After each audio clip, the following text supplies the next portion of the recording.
전성결교회 7대 사역. 네, 오늘 그 네 번째 시간입니다. 제자훈련. 네, 우리 교회 7대 사역은 예배, 전도, 선교, 제자훈련, 다음 세대 양육, 사회봉사, 성도의 교제, 7대 중심의 사역이 있습니다. 오늘 그 가운데 네 번째 제자훈련입니다. 예수님께서 승천하시기 전에 사도들에게 특별히 분부하신 명령이 있습니다. 마태복음 28장 18절에서 21절 같이 봅니다. 예수께서 나와 말씀하여 이르시되 하늘과 땅의 모든 권세를 내게 주셨으니 그러므로 너희는 가서 모든 민족을 제자로 삼아 아버지와 아들과 성령의 이름으로 세례를 베풀고 내가 너희에게 분부한 모든 것을 가르쳐 지키게 하라. 볼지어다 내가 세상 끝날까지 너희와 항상 함께 있으리라 하시니라. 아멘. 예수님의 이 마지막 명령이 얼마나 위대한 명령인지 우리 기독교에서는 이 명령을 지상 최대의 명령, The Great Commission, 지상 최대의 명령이다 이렇게 부릅니다. 예수님을 믿어야 되겠죠. 우리는 먼저 예수님을 믿어야 되고요. 예수님을 믿었으면 예수님의 제자가 돼야 되는 거죠. 그리고 예수님의 제자가 되었다면 다른 사람도 예수님을 믿어 그 사람도 예수님의 제자가 되게 해야 합니다. 그리고 모든 사람이 함께 예수님의 제자가 되었다라고 하는 것은 결국 예수님을 본받아 살아가는 삶을 살아가는 것, 이것이 바로 제자의 삶, 제자도라고 할 수 있습니다. 한국교회에서 사용하는 이 제자 훈련이라고 하는 말에 가장 오해가 있다면 그것은 제자 훈련은 성경 공부다라고 하는 것이죠. 교회마다 제자 훈련반이 많이 있습니다. 그런데 막상 그 제자 훈련반에 가면 성경 공부를 하죠. 여러분, 성경 공부는, 제자 훈련에서의 성경 공부는 우리가 어떻게 하면 예수님의 말씀 그리고 예수님을 본받아 살아갈 수 있을 것인가 라고 하는 것에 대해서 먼저 배우는 겁니다. 근데 거기서 제자 훈련이 끝나는 것이 아니죠. 우리 예수님께서 우리에게 어떤 분부를 하셨고 예수님의 삶이 어떠셨는지를 우리가 제자 훈련 성경 공부를 통해서 배웠다면 우리의 삶의 자리에서 우리가 예수님을 닮아 실천해가는 삶을 살아갈 때에 그제서야 비로소 우리는 진정한 제자 훈련이다 이렇게 말할 수가 있는 겁니다. 왜냐하면 거기에 대해서 우리 예수님께서 분명하게 말씀을 하셨어요.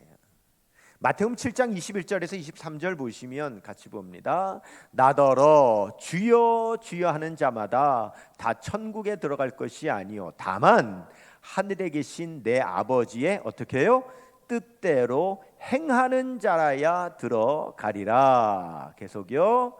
그날에 많은 사람이 나더러 이르되 주여 주여 우리가 주의 이름으로 선지자 노릇하며 주의 이름으로 귀신을 쫓아내며 주의 이름으로 많은 권능을 행하지 아니하였나이까 하리니 그때에 내가 그들에게 밝히 말하되 내가 너희를 도무지 알지 못하니 불법을 행하는 자들아 내게서 떠나가라 하리라. 아멘.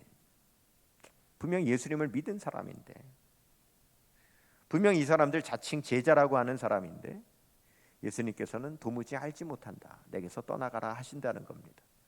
나는 제자라고 하는데 예수님은 너 내 제자 아니다 라고 하신다라는 거예요. 어떻게 이럴 수가 있습니까? 여러분, 예수님께서 제자다 아니면 제자가 아니다라고 구분하시는 뭔가 기준이 있으시겠죠. 그 기준이 지금 읽은 이 마태복음 7장 우리가 21절에서 이제 22절 읽었지 않았습니까? 그런데 바로 그 앞에 20절에 나옵니다. 자, 보겠습니다. 시작. 이러므로 그들의 무엇으로? 열매로 그들을 알리라 그랬습니다. 그들이 참 제자인지 아닌지 무엇으로 아느냐? 열매로 안다 라고 말씀하신 거예요. 여러분들은 나무를 보면 그 나무가 어떤 나무인지 바로 다 아십니까? 이건 무슨 나무야? 이건 무슨 나무야? 우리가 잘 모를 수 있죠. 그런데 열매를 보면 바로 압니다. 사과가 달려 있으면 바로 사과나무구나. 배가 달려 있으면 배나무구나. 열매를 보면 우리가 쉽게 구분할 수 있는 겁니다. 예수님의 제자도 마찬가지라는 거예요. 예수님의 제자로서 열매를 맺어야 예수님께서 제자다라고 말씀하시는 것이고, 예수님의 제자로서의 열매를 맺지 못하면 예수님은 제자가 아니다라고 하시는 겁니다.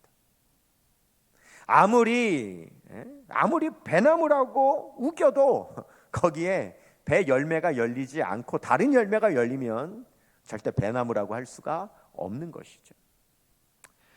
오늘 요한복음 15장 오늘 본문 1절에 보면 예수님께서 이렇게 말씀하십니다. 하나님 아버지가 농부다, 이렇게 말씀하세요. 농부다. 우리 하나님이 농부시래요. 여러분, 농부가, 농사 짓는 사람이 농부인데 농사에는 여러 가지 종류가 있죠. 벼농사가 있고요, 그다음에 채소 농사가 있습니다. 그리고 과일 농사가 있습니다. 벼농사는 논에서 짓고요, 채소 농사는 밭에서 짓고요, 과일 농사는 과수원에서 짓는 겁니다. 그럼 우리 예수님, 하나님은 농부라고 하시는데 하나님은 어떤 농사를 어디에서 지으시는 농부일까요?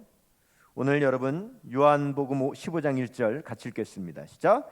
나는 참 포도나무요 내 아버지는 농부다, 이렇게 말씀하십니다.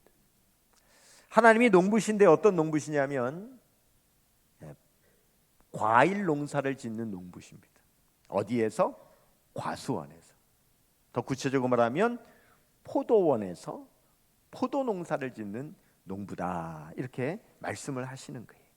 그런데 여기서 하나님, 농부 되신 하나님께서 짓는 포도 농사는 어떤 농사냐면 포도나무는 예수님이고, 그리고 그 포도나무의 가지는 바로 저와 여러분이다, 이렇게 말씀을 하십니다. 5절 보겠습니다. 나는 포도나무요 너희는 가지라. 그가 내 안에 내가 그 안에 거하면 사람이 열매를 많이 맺나니 나를 떠나서는 너희가 아무것도 할 수 없음이라 그랬습니다. 여러분, 농사를 짓는 농부는 무엇을 바라고 농사를 짓는 겁니까? 열매를 바라고 농사를 짓는 거죠. 그래서 항상 관심이 어디에 있느냐? 그 열매가 잘 맺혀지는 데에 관심이 있는 겁니다. 우리 하나님 아버지가 농부이시기 때문에 농부이신 하나님도 어디에 관심을 갖느냐? 열매에 많은 관심이 있으신 거예요. 여러분, 오늘 요한복음 15장에 보면 열매에 얼마나 많은 관심이 있는지를 계속 말씀하시는데 2절 보겠습니다. 시작. 무릇 내게 붙어 있어 열매를 맺지 아니하는 가지는 아버지께서 그것을 제하여 버리시고 무릇 열매를 맺는 가지는 더 열매를 맺게 하려 하여 그것을 깨끗하게 하시느니라. 자, 어디를 강조하기 위해서? 열매. 여러분, 한두 구절이 아닙니다. 자, 열매가 나오면 조금 크게 읽읍시다. 4절 보겠습니다. 내 안에 거하라. 나도 너희 안에 거하리라. 가지가 포도나무에 붙어 있지 아니하면 스스로 열매를 맺을 수 없음 같이 너희도 내 안에 있지 아니하면 그러하리라. 5절입니다. 나는 포도나무요 너희는 가지라. 그가 내 안에 내가 그 안에 거하면 사람이 열매를 많이 맺나니 나를 떠나서는 아무것도 할 수 없음이라. 8절 봅니다. 너희가 열매를 많이 맺으면 내 아버지께서 영광을 받으실 것이요 너희는 내 제자가 되리라. 16절입니다. 너희가 나를 택한 것이 아니요 내가 너희를 택하여 세웠나니 이는 너희로 가서 열매를 맺게 하고 또 너희 열매가 항상 있게 하여 내 이름으로 아버지께 무엇을 구하든지 다 받게 하려 함이라. 아멘. 여러분, 지금 무엇을 강조하고 있어요? 열매. 이렇게 열매. 여러분, 농부는 열매에 관심이 있는 거죠. 아무리 농사를 많이 졌는데, 여러분 생각해요. 벼농사 아무리 졌는데 벼가 안 생기면 무슨 농사가 됩니까? 그렇죠? 과일 농사, 과수원 아무리 농사 잘 졌는데 여러분 사과 열매, 배 열매 안 열리면 무슨 소용이 있습니까? 그러니까 농부는 열매에 관심이 많은 겁니다. 예수님께서 포도나무시고 우리가 가지라고 하셨습니다. 그러면 여러분 이 관심 있으신 이 열매가 어디에 열려집니까? 열매는 어디에 맺히는 거죠? 가지에 맺히는 거죠. 우리를 가지라고 하셨는데 가지인 우리의 열매가 맺히는 거예요. 그러면 도대체 우리에게 맺히는 열매는 뭘까요? 가지인 우리에게 맺히는 열매는 뭘 말씀하시는 겁니까? 열매, 우리에게서 어떤 열매가 맺혀지길 원하시는 걸까요? 아마 여러분 쉽게 이런 생각하실 수 있을까요? 새신자, 새신자, 나를 통하여 새신자가 등록을 하면 이게 열매가 아닐까? 근데 여러분 오늘 요한복음 15장을 아무리 읽어봐도 새신자가 열매라 라고 하는 어떤 그렇게 단정지을 수 있는 말씀은 단 한 구절도 없습니다. 그런데 지금 열매가 이렇게 강조되고 있는데 열매를 강조하고 관심을 기울이시는 만큼 또 한 가지가 그만큼 강조되고 있는 것이 있습니다. 오늘 본문에 그게 뭐냐면 사랑입니다. 사랑. 자, 오늘 9절 10절 보겠습니다. 자, 사랑이라고 나올 때 좀 힘있게 읽으십시다. 시작. 아버지께서 나를 사랑하신 것 같이 나도 너희를 사랑하였으니 나의 사랑 안에 거하라. 내가 아버지의 계명을 지켜 그의 사랑 안에 거하는 것 같이 너희도 내 계명을 지키면 내 사랑 안에 거하리라. 12절 13절 봅니다. 내 계명은 곧 내가 너희를 사랑한 것 같이 너희도 서로 사랑하라 하는 이것이니라. 사람이 친구를 위하여 자기 목숨을 버리면 이보다 더 큰 사랑이 없나니. 17절 내가 이것을 너희에게 명함은 너희로 서로 사랑하게 하려 함이라. 아멘. 자, 농부 되시는 하나님께서 포도 농사를 지으시는데 포도나무는 예수님이고 그 포도나무의 가지는 우리인데 이 가지에 맺혀지는 열매를 참 소망하시고 관심 가지시고 원하시는데 그럼 이 열매가 뭐냐? 이 열매가 사랑이다. 포도송이가 주렁 주렁 주렁 열리는 것처럼 우리의 가지에 무엇이 열리기를 원하시는 거예요? 사랑이 어떻게 해요? 주렁 주렁 주렁 열리기를 원하시는 거예요. 우리가 이 사랑의 열매를 맺으면 어떤 일이 일어나느냐? 하나님 아버지께서 영광을 받으시고 그제서야 그 사랑의 열매를 보고 우리를 네가 예수님의 제자라고 인정해 주신다라는 거예요. 8절 보겠습니다. 너희가 열매를 많이 맺으면 내 아버지께서 영광을 받으실 것이요 너희는 내 제자가 되리라. 아멘. 여러분 제자 훈련의 완성이 뭘까요? 그것은 성경 공부에서 수료증 받는 게 아닙니다. 제자 훈련의 완성은 말씀 공부를 통해서 예수님이 진정 나에게 원하시는 열매가 무엇인지를 알고 그 열매를 맺는 것이 제자 훈련인데 그 열매란 바로 사랑의 열매. 내 삶을 통하여 진정한 주님의 사랑이 실천되어지는 주렁주렁 열리는 사랑의 열매를 맺을 때에 그것이 진정한 제자 훈련의 완성이다 라고 하는 것입니다. 여러분 성경을 읽어보면 세상에 아무 쓸모없는 것 세 가지가 나옵니다. 첫째, 짠맛을 잃어버린 소금이 아무 쓸데가 없다. 마태복음 5장 13절 봅니다. 시작. 너희는 세상의 소금이니 소금이 만일 그 맛을 잃으면 무엇으로 짜게 하리요. 후에는 아무 쓸데없어 다만 밖에 버려져 사람에게 밟힐 뿐이니라. 아멘. 맛을 잃은 소금은 아무 쓸모가 없습니다. 두 번째, 열매 맺지 않는 나무가 아무 쓸모가 없어요. 누가복음 13장 7절입니다. 포도원 지기에게 이르되 내가 3년을 와서 이 무화과 나무에서 열매를 구하되 얻지 못하니 찍어버리라. 어찌 땅만 버리게 하겠느냐. 열매 없는 나무는 쓸모가 없어. 세 번째, 사랑 없는 행위는 아무 쓸모가 없습니다. 고린도전서 13장 3절입니다. 시작.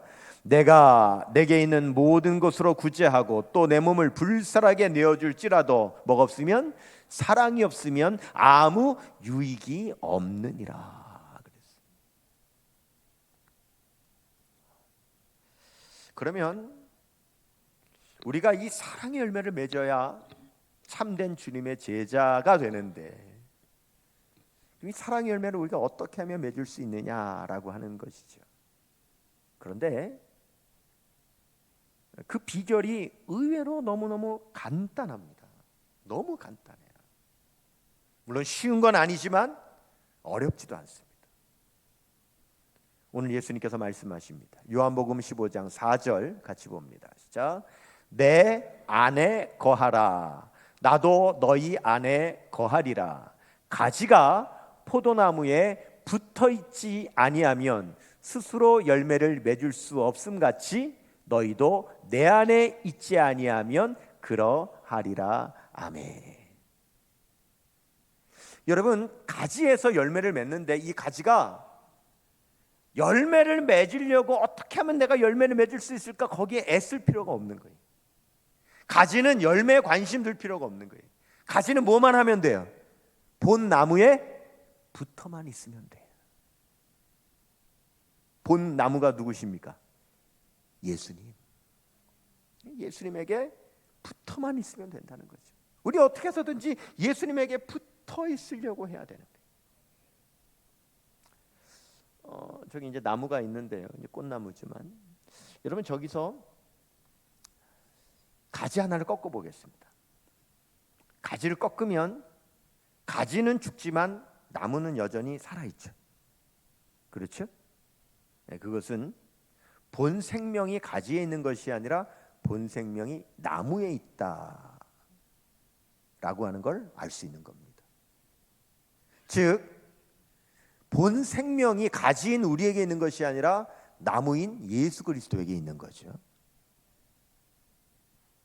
요한복음 14장 6절 말씀입니다.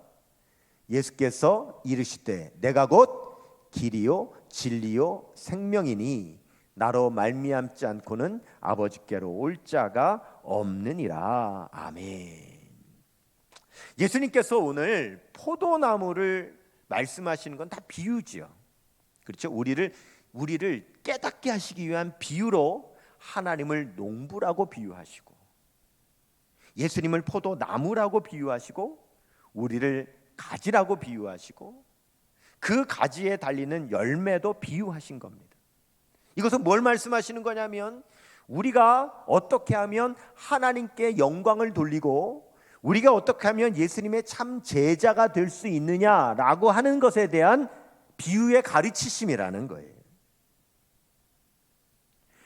그러면 우리가 열매를 맺어야 하나님께 영광이 되고 또한 예수님의 제자로 인정받게 되는데, 그 열매는 다른 열매가 아니라 바로 사랑의 열매다.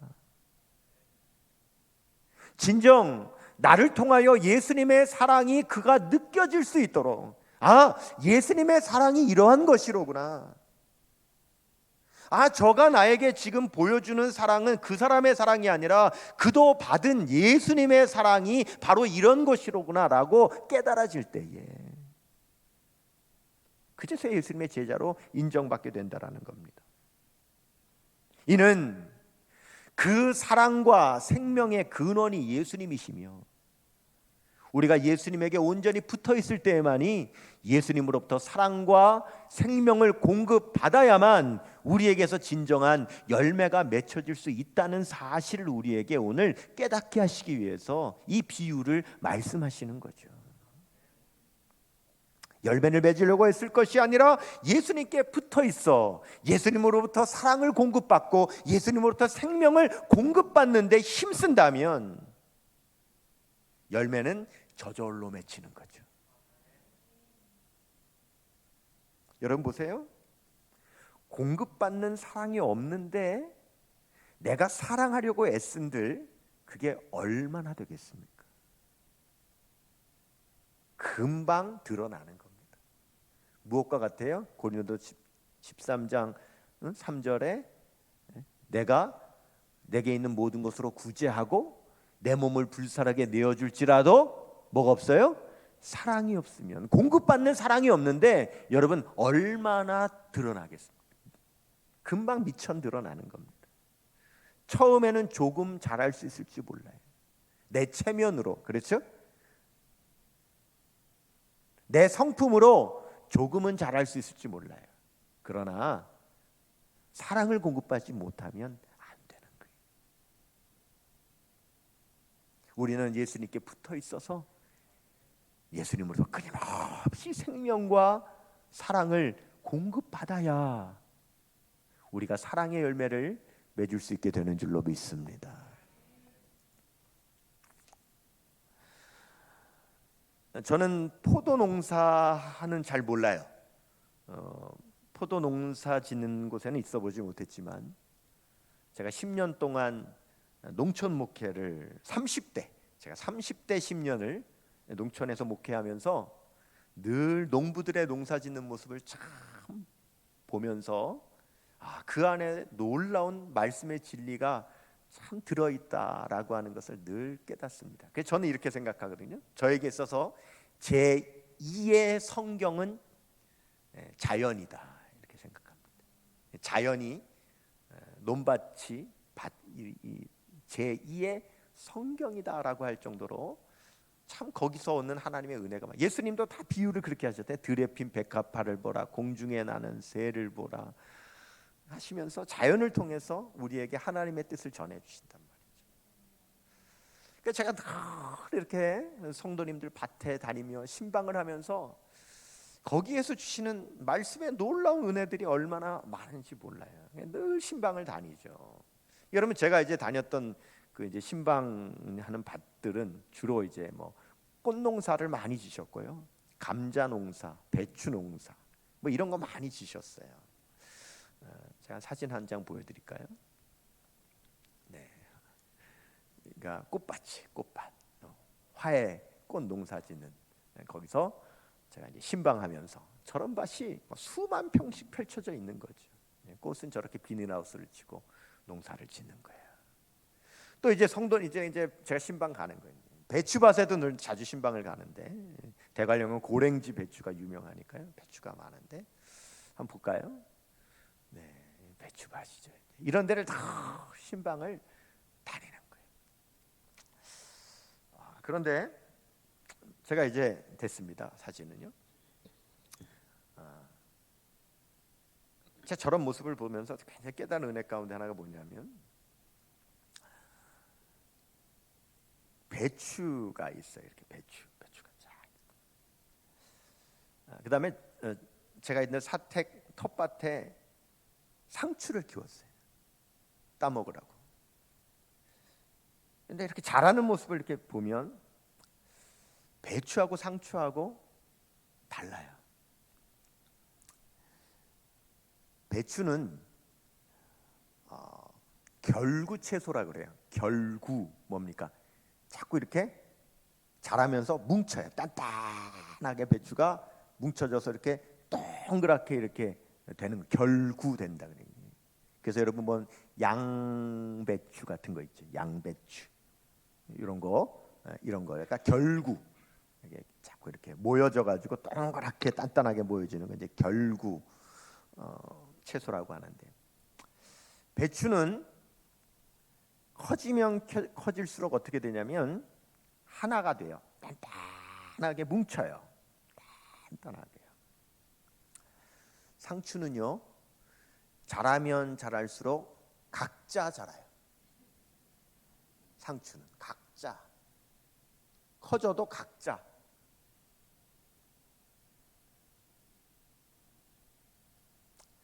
이 날이 덥잖아요. 막 따갑게 더우면 배추는 묵직하게 버텨요. 가만히 인내하면서 다 버텨요. 상추는 조금만 더우면 널브러져요. 허벌레. 이파리들이 그냥 허벌레 하면서 그냥 쭉 금방 쳐져요. 인내가 없어. 쳐져. 배추는 딸 때 손이 안 가요. 칼만 한번 딱 대면 딱 하고 전체가 그냥 한 번에 딱 수확이 돼요. 상추는 일일이 따야 돼. 일일이. 이파리 하나를 일일이 얼마나 손이 많이 가나 몰라. 이 상추. 배추는 몇 달이 지나도 그대로 있어요. 여자분들은 잘 알 거예요. 배추 사면 겉에 신문지 씌워가지고 냉장고에 넣어놓으면 한두 달 지나도 어때요? 그대로 오래 가요. 상추는요, 며칠만 지나도 상해서 못 먹어요. 저는 그 모습을 다 보면서 그래, 우리 성도들은 배추 같은 성도가 돼야 되겠다.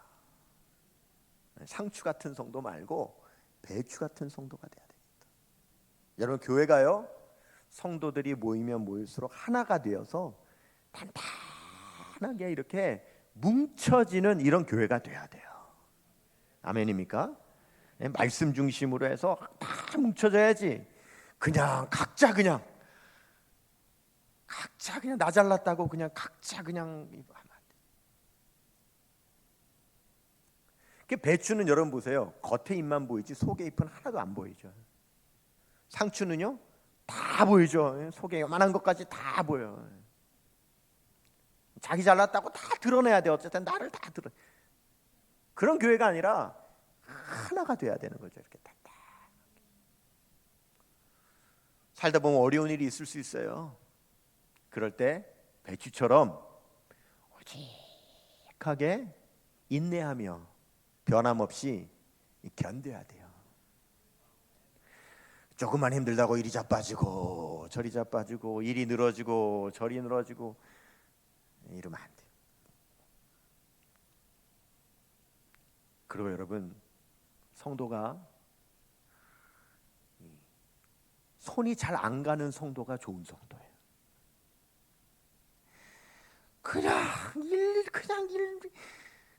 일일이 손이 가야 돼요. 목사가 챙겨야 되고, 목자가 챙겨야 되고, 기관장이 챙겨야 되고, 목원들이 챙겨야 되고, 안 챙기면 안 되는 이런 성도가 돼서는 안 돼요. 그리고 변함없이 오래 가야 돼요. 2, 3일만 지나면 그냥 변질돼 버리는, 맞죠? 상추 사놓으면 그냥 한 일주일 두면 못 먹죠? 상해가지고. 배추 같은 성도 돼야 돼요. 그럼 여러분, 어떻게 하면 배추 같은 성도가 되는 줄 아세요? 여러분 혹시 아시는, 제가 저런 배추밭을 늘 다녔잖아요. 제가 새벽 예배를 마치고 보통 교인들이 이제 키우는 배추밭에 제가 신방을 언제 가냐면 새벽에 가요. 그리고 늘 배추밭을 지나다녀요. 저렇게 아무도 없는 배추밭, 조용한 배추밭을 새벽에 가요. 근데 여러분 이거 아세요? 아무도 없는 고요한 새벽에 배추밭에 가잖아요. 그 배추밭에서 소리가 나요. 배추가 소리 내는 거 아세요? 배추가 소리를 내요. 진짜로. 배추밭에 가잖아요. 새벽에 가면 새벽 이슬이 내린단 말이에요. 그럼 이 배추들이 그 새벽 이슬을 먹느라고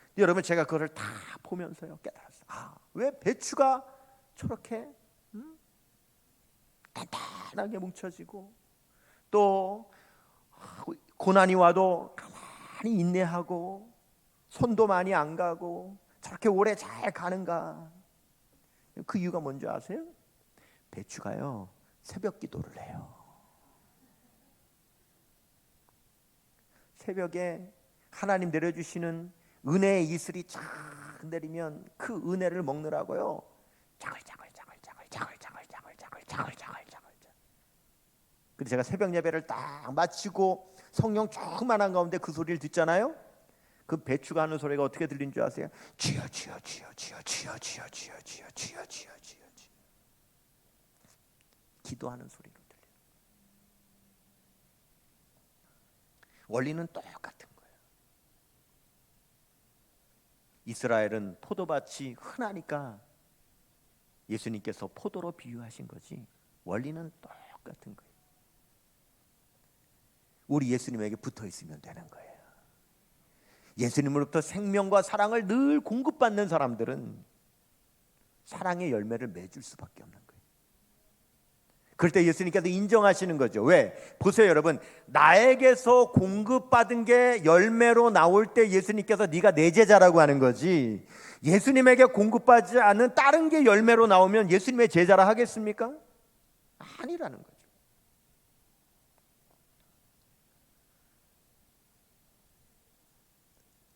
우리 역천성교회 7대 사역 네 번째 제자 훈련, 이것은 말씀을 배워 예수님께서 우리에게 원하시는 것이 무엇인지를 알고 예수님의 말씀을 통하여 예수님의 사랑과 예수님의 생명을 공급받아 예수님의 열매를 맺어갈 때, 그 사랑의 열매를 맺어갈 때 우리 교회가 참된 제자 훈련하는 교회인 걸 믿으시기를 바랍니다. 그리스도의 제자 되어 가시는 우리 모든 성도님들 다 되시기를 축원합니다.